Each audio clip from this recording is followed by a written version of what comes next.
에서도 다뤘습니다만 오늘 일본군 위안부 합의 검토 태스크포스 보고서가 공개됐는데요. 이와 관련한 소리를 함께 들어보시죠. 한 분이라도 더 생존해 계실 때 마음의 한을 풀어야 되지 않겠느냐. 그분들이 가장 중요하게 생각하는 그 세 가지를 담아내느라고 말도 못하는 힘든 과정이 있었는데, 그러나 3대 핵심상 합의는 일본의 자발적이고 일방적인 조치로 취해진 것이 아니라 일본 쪽의 요구를 한국 쪽이 받아들이는 조건으로 타결되었습니다.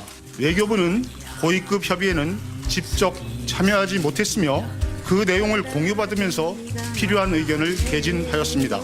그러나 거의 의견이 반영되지 않았습니다.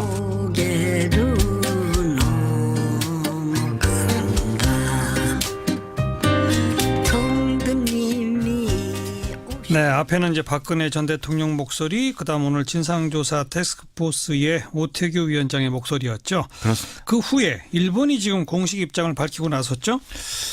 고노다로 일본 외무상이 한일 위안부 합의 과정에 문제가 없었고 합의 변경은 결코 수용할 수 없다 이렇게 얘기를 했고요.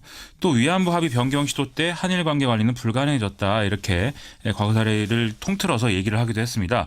이런 반응은 우리 정부가 결국 한일 위안부 합의 재협상이나 파기로 가는 길을 선택하는 것을 전제로 하고 얘기를 한 것으로 좀 해석할 수가 있겠죠. 그러니까 재협상은 안 된다. 이게 강하게 그냥 먼저 치고 나오네요. 그렇습니다. 이 일본 정부의 계속 되풀이되는 주장인데요. 자신들이 언제까지 사과와 보상을 되풀이해야 하느냐 이런 얘기인 건데요.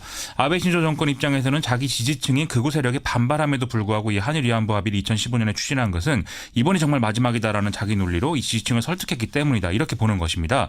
따라서 재협상에는 절대 응할 수가 없다 이런 방침을 가지고 이후에 행보를 할 것이다 이렇게 좀 예상이 됩니다. 앞으로 한일 관계 어떻게 될까요?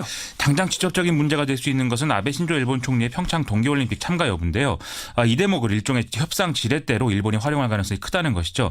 그런데 평창 동계올림픽 개최되기 전에 이 문제에 대한 최종 결론이 내려지기는 어렵기 때문에 결국 아베 신조 총리의 이 올림픽 불참 가능성이 상당히 높아졌다. 이런 결론이 나올 수 있을 것 같습니다. 또 장기적으로는 동아시아적 차원의 어떤 갈등 구조의 불확실성이 증가할 것이다. 이런 전망도 있는데요. 이 일본의 눈으로 보자면 우리 정부가 중국과는 관계 개선에 좀 매진을 하면서 일본과의 관계는 악화를 감수한 격이 되기 때문이라는 거죠. 예. 하지만 일본 정부도 어떤 대북 제재에 있어서의 협력이나 대중관계 개선 그리고 2020년도에 도쿄올림픽 개최 이런 문제를 같이 고민할 수밖에 없기 때문에 당장 어떤 강경책으로 일관하기는 좀 어렵지 않겠느냐 이런 진단도 나오는데요.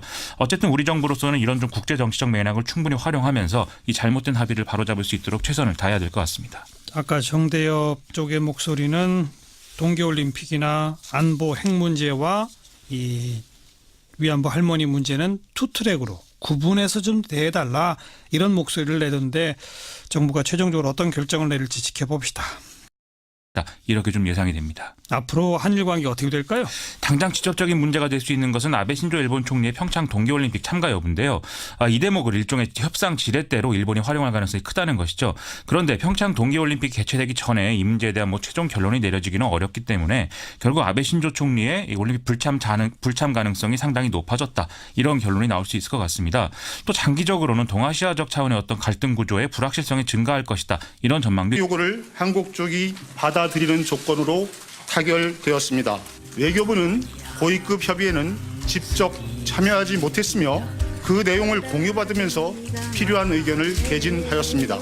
그러나 거의 의견이 반영되지 않았습니다.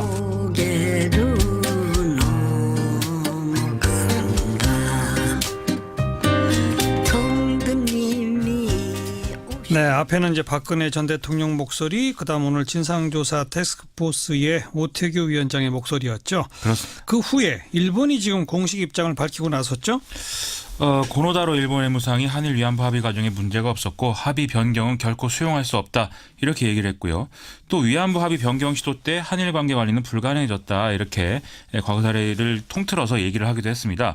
이런 반응은 우리 정부가 결국 한일 위안부 합의 재협상이나 파기로 가는 길을 선택하는 것을 전제로 하고 얘기를 한 것으로 좀 해석할 수가 있겠죠. 그러니까 재협상은 안 된다. 이게 강하게 그냥 먼저 치고 나오네요. 그렇습니다. 이 일본 정부의 계속 되풀이되는 주장인데요. 자신들이 언제까지 사과와 보상을 되풀이해야 하느냐 이런 얘기인 건데요. 아베 신조 정권 입장에서는 자기 지지층인 극우 세력이 반발함에도 불구하고 이 한일 위안부 합의를 2015년에 추진한 것은 이번이 정말 마지막이다라는 자기 논리로 이 지지층을 설득했기 때문이다. 이렇게 보는 것입니다. 따라서 재협상에는 절대 응할 수가 없다. 이런 방침을 가지고 이후에 행보를 할 것이다. 앞에서도 다뤘습니다만 오늘 일본군 위안부 합의 검토 태스크포스 보고서가 공개됐는데요. 이와 관련한 소리를 함께 들어보시죠. 한 분이라도 더 생존해 계실 때 마음의 한을 풀어야 되지 않겠느냐. 그분들이 가장 중요하게 생각하는 그 세 가지를 담아내느라고 말도 못하는 힘든 과정이 있었는데, 그러나 3대 핵심상 합의는 일본의 자발적이고 일방적인 조치로 취해진 것이 아니라 일본 쪽의